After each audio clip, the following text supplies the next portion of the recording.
Welcome to the deep dive. We're here to sift through the noise, pull out the key insights from a stack of sources, and get you up to speed fast. And this week, it's been, well, pretty turbulent in cybersecurity. We're talking events stretching from the highest levels of national security right down to, the apps on your phone. It really has a week that I think undeniably laid bare just how, well, fragile the foundations of our digital security really are. We've seen such a range of incidents. It underscores this universal vulnerability. It doesn't matter if you're a huge government agency or, just someone trying to date online. Exactly. That vulnerability, that pervasive feeling, it's what connects everything we looked at this week. Our sources for this deep dive were incredibly varied. Everything from spy satellite agencies, government tech portals. All the way to viral dating apps, yeah, and then deep into the cyber underworld, ransomware gangs, even tracking down individual hackers. Right. So our mission today is simple. Extract the crucial insights, the surprising bits, the absolute must-know takeaways. We want to give you that shortcut so you understand not just what happened, but crucially, why it matters to all of us. Yeah. So let's dive in. And what's really interesting, I think, is how these things, they seem separate, Right. but they really connect. They tell a larger story about digital exposure basically everywhere. Let's start right at the top then. High-stakes stuff. A leak that really shows the kind of hidden value of data that isn't even classified. We're talking about the U.S. National Reconnaissance Office, the NRO, the agency running America's spy satellites. They had a cyber intrusion. Some unauthorized got into their unclassified acquisition research center. The ARC portal. Now, for you, this ARC portal is basically a digital hub. It's where outside vendors bid on government tech contracts, a really key pipeline for innovation. Yeah, and the NRO was quick to state, very clearly, that no classified information was exposed. And that's important, obviously, but it doesn't really erase the concern, does it? Because this breach, it still raises serious questions about sensitive metadata. Think about it. Data related to ongoing tech acquisitions. Who they're looking at, what tech they need. What kind of capabilities they're trying to build. Exactly. That kind of profile information, it seems it might have been accessed. Yeah, our sources even suggest potential links to the CIA's Digital Hammer initiative. That's their effort to speed up surveillance innovation.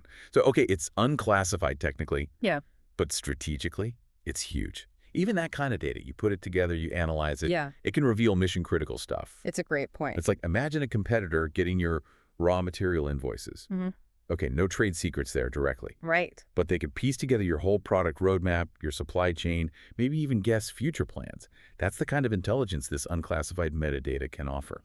Absolutely. And that's the crucial difference today, isn't it? The scale and the ease of pulling all that data together. It just fundamentally changes the intelligence game. Adversaries can collect these seemingly small, maybe innocuous bits of info and combine them into this powerful picture. No digital crumb, however unclassified, is really worthless to someone trying to exploit it. And we still don't know for sure, right? If this NRO thing is tied to that wider Microsoft SharePoint vulnerability, the one hitting other U.S. government agencies. That's still an open question, yeah. But it highlights how one flaw, in widely used software can become this systemic entry point across so many high-value targets. Okay, so the NRO incident shows the hidden value in supposedly non-secret data at the national level. But this fragility, it's not just spy agencies. It hits much closer to home, which brings us to the story of the dating app T. Yes, T. It went viral, right? Type of the Apple App Store, 1.6 million downloads, marketed specifically to women. As a tool to review men, spot red flags using AI identity checks, basically, to make online dating safer. And here's the painful irony. Built on this promise of safety, it suffered a massive data breach. We're talking 72,000 images exposed. That includes, get this, 13,000 selfies and photo IDs users uploaded for verification, plus nearly 60,000 other images from posts and DMs, just gone. And how it came out is also quite telling. Users on 4chan found it. They discovered an unsecured Firebase storage bucket. Right. Which, for you listening, is basically just a cloud folder for data. If it's not locked down properly, it's wide open. Anyone can see it. Download it. And our sources say the app's AI tool, the Catfish Finder, developed by a former Salesforce exec, Sean Cook, used public records, image recognition. Well, it seems the database powering that very tool, holding all that collected user data. That was the unsecured bucket. Wow. So the thing designed for safety, it became the vector for this huge privacy disaster. The breach of trust for users who shared really personal ID photos and messages, it's immense. It really is. And it raises that crucial question about the data lifecycle, doesn't it? You collect data for one purpose, maybe even a good one, like AI safety checks. Right. But how you store it, how you secure it afterwards, that's paramount. The Catfish Finder was meant to spot bad actors, but its unsecured database made its own users vulnerable. Okay, so we've seen vulnerabilities hitting national security, hitting our personal lives through apps. But what about the folks exploiting these weaknesses, that whole cyber underworld? Well, it's constantly changing, adapting. It really is. Which brings us to ransomware. Yeah, there was this big multi-agency sting, Operation Checkmate. They took down the dark website of the Blacksuit Ransomware gang. Sounds good, right?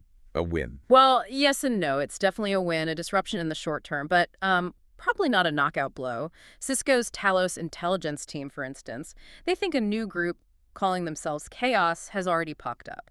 And the thinking is it's likely made up of, former Blacksuit members. So just rebranding. Exactly. It's a super common tactic. They pretend to shut down or they splinter off just to dodge law enforcement heat. It's like whack-a-mole. The takedowns often just shift the names around. The talent, the tools, they don't disappear. We saw it with groups like Revil, Hunters International. Yeah, that Hydra-like nature, cut off one head. 2 more pop up. Yeah. It shows incredible persistence, adaptability from these threat actors. It does, but what's also fascinating is how law enforcement is adapting too, sometimes reaching way back in time. But before that, let's quickly touch on the human side of this. Where do these threats actually come from? Sometimes very unexpected places. Like a university student. Precisely. Case in point, Ollie Holman, 21 years old, UK university student, studying electronic and computer engineering at Kent. Yeah, not some shadowy overseas syndicate leader. A student. He got 7 years in prison. Why? For making and selling over 1,000 phishing kits. Phishing kits, yeah. Those prepackaged toolkits for launching scams. He made over £300,000 from it, laundered it through crypto. And here's the real kicker. You mentioned persistence. Yeah. He apparently provided customer support for his criminal tools on Telegram. Get this. After his first arrest. Incredible. It really does humanize the threat, or at least demystifies it a bit. Challenges that stereotype of who a cybercriminal is. Definitely not always some mastermind in a bunker. Sometimes, yeah, the kid next door apparently offering tech support for crime. And that connects, interestingly, to how law enforcement is using persistence, too. How old data, digital footprints from years ago, can lead to convictions now. Right, like the EncroChat case. This secure phone network, supposedly impenetrable.